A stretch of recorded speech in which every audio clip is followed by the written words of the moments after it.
خب برادر جان چی گپا قصه کن دیگه. قراری کوکا جان چی عجب تو مسجد نبودی؟ والله از سر کار کم دیر شد تا تعطیل کردم آمدم به افطار نامدن شما کوکا جیگر. خود تو میفهمی دیگه برادر جو که من از اون خونه که بیرون میشم میام خود مولوی سا 1 ساعت یا تا مسجد قصه میکنه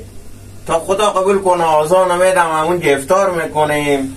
نمازه خواهی خونیم باز میریم پیش پیرزار. خدا قبول کنه خوب کاره میکنه. حالا که همی تو بیام آدم دیدم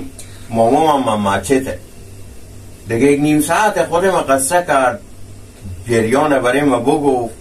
گمر رومه نمیشه برم او جوانه بیعقله یک گپ ما میزنم یک گپ ایو میزنه گپا ما برو هم میره برو خودی همی برارزاده خود گپ بزن مثل که جنجال کردیم چی رقمه. بله کوکا جان همی تک جنجال خورده بکردیم دیگه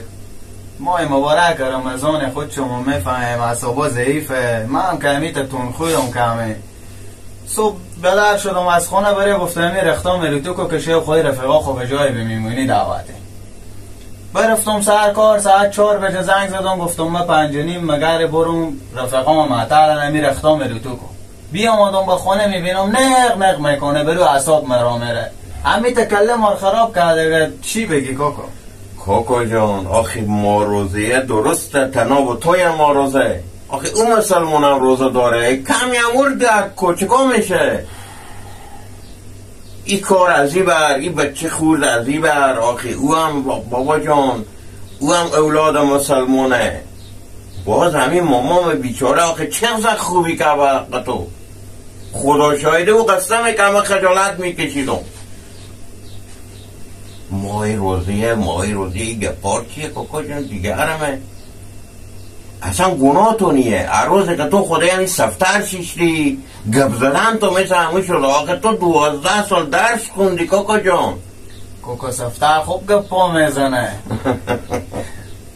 خوب گپا میزنه کوکا سفتر منتا همی گپا ازیر همی تو به پیش کوکا جان بگذار هر گپ 2 جنبه داره جنبه مثبت داره جنبه منفی داره جنبه منفی رو بنده او باید جنبه مثبت استفاده کو من نمیگم که گپا بعدی میزنه ما هم گاهی میرم پیش قصه خوبه میکنه خوش دارم اختلاط های دیگر کوکا آخه تو دارم خدا 12 سال درس خوندی دیگر کوکا از تو به این دیتا کاره یعنی دمه که مامان قصه میکرد باور کنم پینه کنم از درق تر شده بود. حالا که هم اگه از من میفهمی وقتی برو من خونگه خسر خو دل از اون موسفه دارم به دست بیار هم خدا خوش هم بندر خوش هم به این ماه مبارک رمضان. باشه کوکا تشکر نصیحت که کردیم چشم حتما میرم. جیگر کوکا نفس کوکا ما که بعد تو نماییم ما که 4 روز اگر زنده باشیم هفته و سر دیوال میریم برات کار خو شما جوونا آخه شما آینده سازا هدی کشوری سوار اولاد تو از تو چیه دیره آخه تو به ته خونه مشت بزن مشت بخور همون طفل چی یاد گیره به خدا قسم خجالت میکشم دهمی که مامامه قصار بره مکن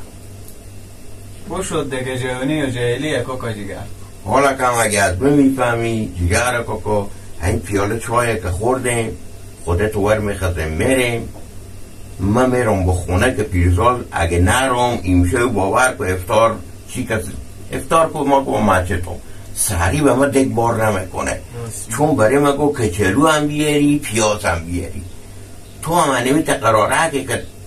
درشی کردی کتابکا خورم وردا از منجی به سر کار میری و به پانتون میری به کرس خو میری تو برو به خونگه خسر خو من میرم به خونگه خو. باشه کوکا دیگر چشم خوبه؟ چشم خوب وقت که بریم بگه بریم بخیر